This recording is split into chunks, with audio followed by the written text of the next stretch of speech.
18, I think, of the A Knit Soul podcast. My name is Brooke, and I am an interior designer in the Northern Virginia area, and I'm also the owner and dyer behind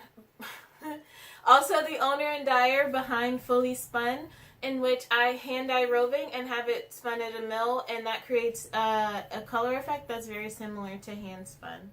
If you'd like to follow me on social media, you can find me on Instagram as Brooke Knits, and Fully Spun is on Instagram as I am Fully Spun. I also have changed my Ravelry name, and it's now This Brooke Knits. And I actually have been rewatching episodes of Inside Number 23 from the beginning, and so that's how I found out that that you could change your Ravelry name. So I changed it to This Brooke Knits just because I'm Brooke Knits on Instagram and then on YouTube, and so that's kind of more cohesive, because 2013 Chick really is one I made when I first signed up to Ravelry when I was in college, and I was graduating in 2013 originally, even though I didn't graduate until 2014 because I transferred and stuff, but that's beside the point. I'd like to announce that we're doing a 250 subscriber giveaway, and so how to enter that giveaway: make sure you're subscribed to this channel and you like this video. Head on over to the Ravelry group for the A Knit Soul podcast, and under the giveaway thread, let me know your YouTube name, and then let me know what Ravelry pattern you would like and why, and you'll be entered for a chance to win a Ravelry pattern of your choice up to $10. And just in time, this is Rolo. He was having a snack in the other room, and he has had a haircut since last time you saw him, and he's been quite chilly with his haircut, so he's got his little sweater on, and he's such a cutie pie, and he joins us for every episode. But let's get into the crafting. And I say crafting because I have not only been knitting this week, and if you follow me on Instagram, I've started doing Instagram stories, and so on Sunday I just go through and periodically post what I'm working on. So if you follow me on Instagram, and if you happen to have seen those, you will already know what my finished object is, and I'm so proud of it. I'm actually wearing it.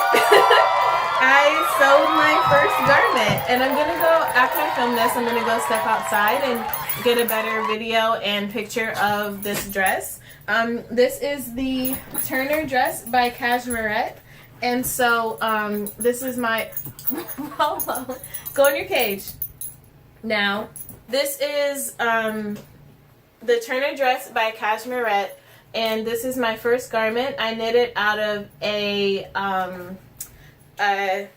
ponte, a navy ponte, and I have it lined with a rayon lining.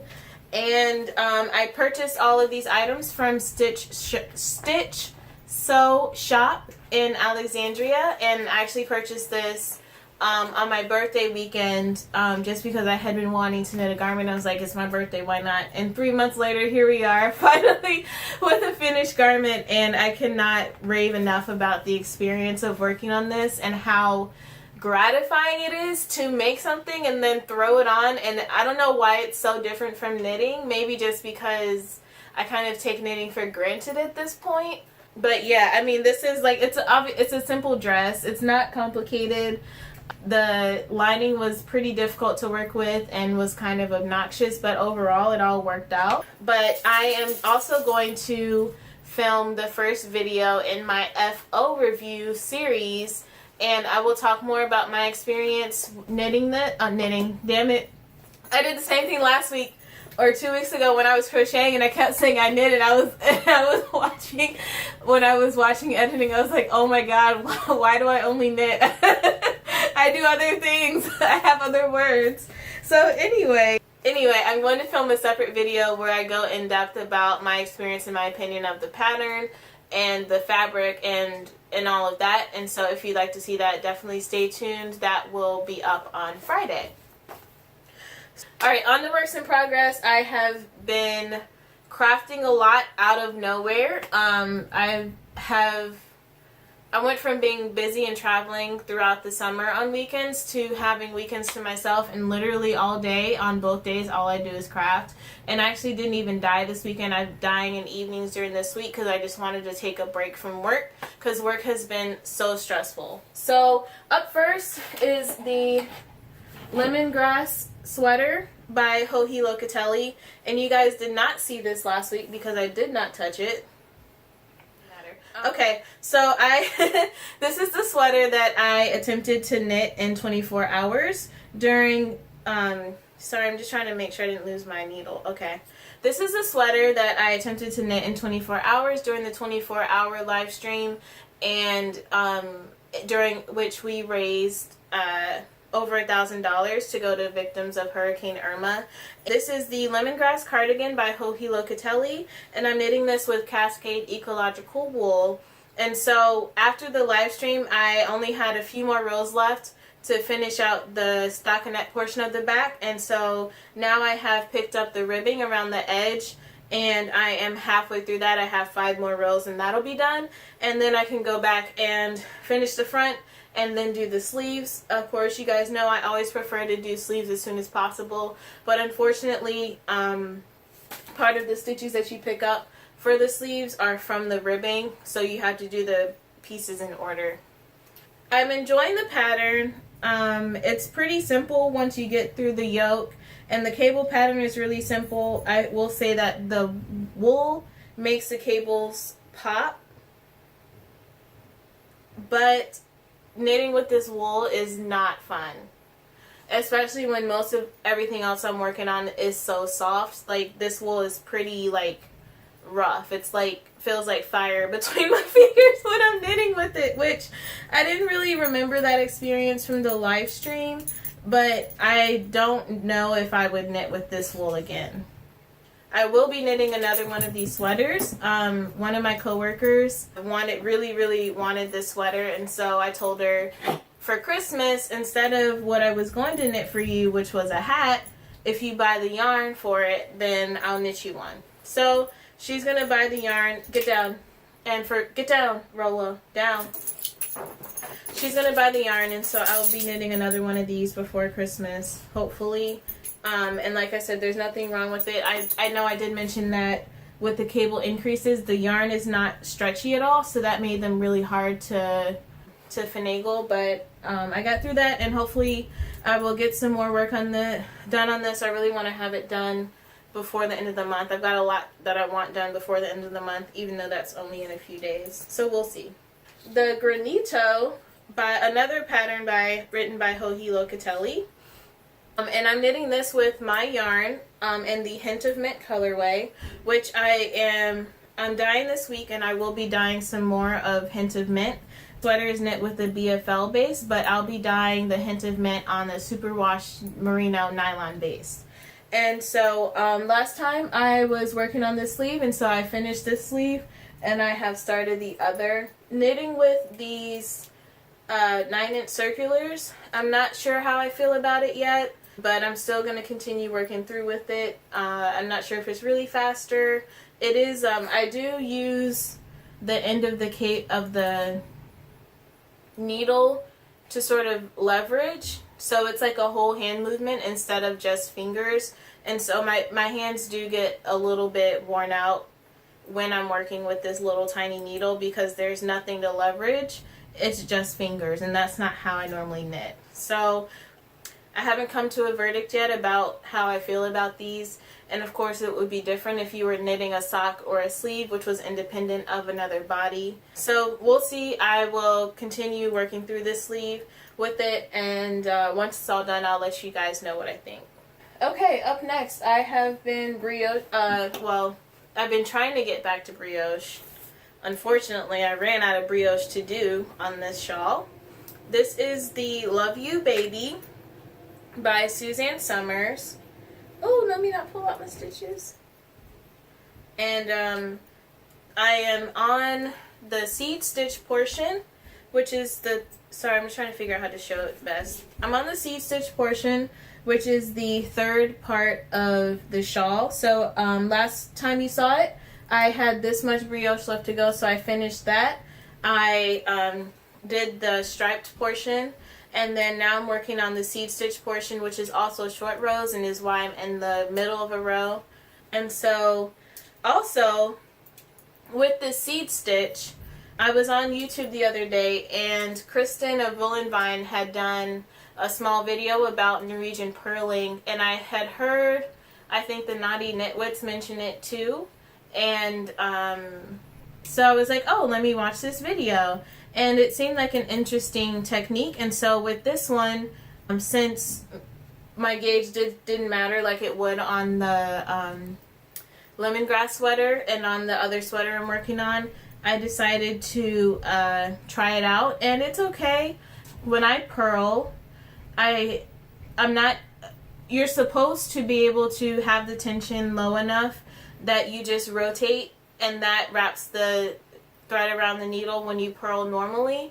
But for me, the way I tension is there's a good like 6 inches, so I usually use my middle finger, or both my middle and forefinger, to sort of push the yarn in front of the needle. And so that hurts when you're doing a lot of purling. So I normally really hate purling, just like everybody else. And so the Norwegian purl makes it hurt a lot less. Even though it can be a little bit finicky, you do have to watch it, whereas I can purl without looking at it. So again, verdict's still out on that. I'll let you guys know definitely what I think, but I do appreciate, the last 2 weeks I've been having really bad back pain on my left side, and so sitting here with no support is aggravating that. So anyway, I'll let you guys know what I think, and I will post a link to her video below so you can check it out. I think it's definitely something to have in your arsenal, and it's just an additional skill for you to try out.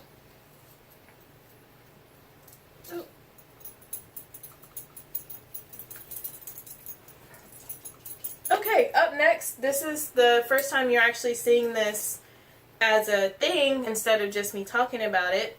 This is the Auster sweater by Michele Wang, and I am working on the sleeve.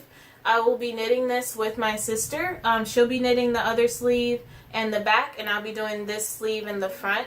We're knitting this for my grandfather for Christmas in the 3X size, and knitting this out of Knit Picks Mighty Stitch. And normally, of course, I wouldn't use a mostly acrylic yarn, but we're not sure what he's willing to take care of, and so since this is the first time we've given him a hand knit, we just wanted to play it safe. The Mighty Stitch is okay. It's pretty silky. I'm interested to see how the cables will work, and I know I'm showing you the purl side, but that actually is the right side of the sleeve for the sweater. So I started this on Saturday, and I got through 1 ball, and I had 5 balls total to work with, so I'm on ball 2 of 5 for this, and then I'll be seaming it once she's done with her parts, and so hopefully I can get this done as soon as possible so I can work on other things. The last work in progress for today is something you have not seen in a while. This is the How I Make My Socks pattern by Susan B. Anderson, and I'm knitting it with a sock blank dyed by Amy of Stranded Dye Works, who you guys all know I love.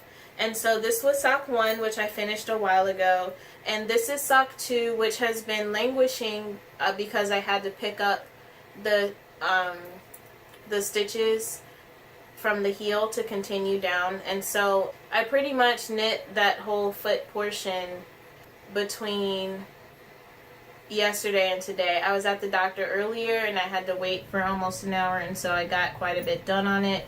Hopefully I can crank this out because I have quite a bit of yarn that I would like to make socks with. I, of course, have been experimenting with learning how to dye sock blanks myself, and so I have quite a few which I can't really do anything else with but knit socks, so they need to get in the queue. And it's looking like we'll have quite a bit of the sock blank left, so I might be able to get another pair of socks out of it. I don't like long socks, so I in my recent sock journey have only been knitting short socks. So my next socks are going to be 2 at a time from the toe up because the sock lengths I have are double stranded, and so we'll see how that goes. Alright, and can't let it go. My can't let it go for this week is actually something else that I have recently acquired. I was watching Amy of Stranded Dye Works, and she mentioned how she has a spin dryer for her yarn, and I was like, oh, what's that? And so I looked it up, and basically it just is a device that has a cylinder like a washing machine that rotates and spins water out.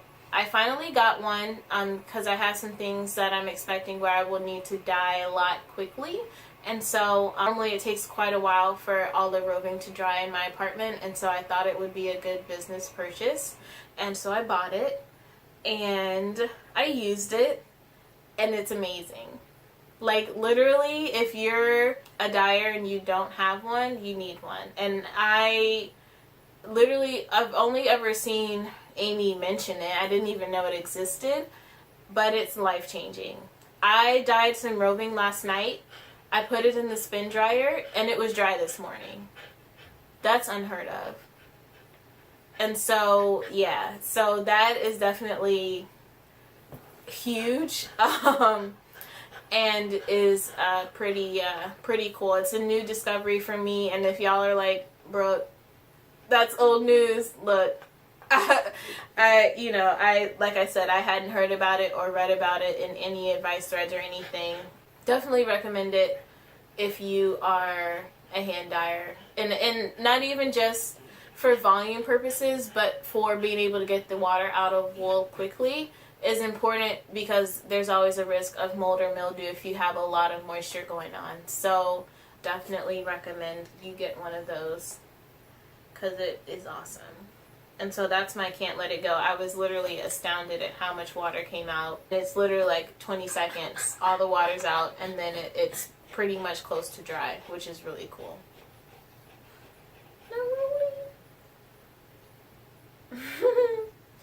Alright, you guys, as always, thank you so much for watching. If you like this video, hit the like button. And if you'd like to see more craft and lifestyle videos from me, definitely hit that subscribe button down below. Don't forget to head over to Ravelry and enter that 250 subscriber giveaway. And I do realize I'm over 300. I had planned the 250 subscriber giveaway before I did the live stream, and in the live stream I gained quite a few new subscribers. So if you're one of those guys, thank you so much for tuning into the live stream and subscribing to my channel. I really hope that you enjoy the content that I create. And if you're one of the older subscribers, thank you guys as well for watching and tuning in and checking out what I'm up to. As always, thank you guys so much for watching, and I'll see you in the next one.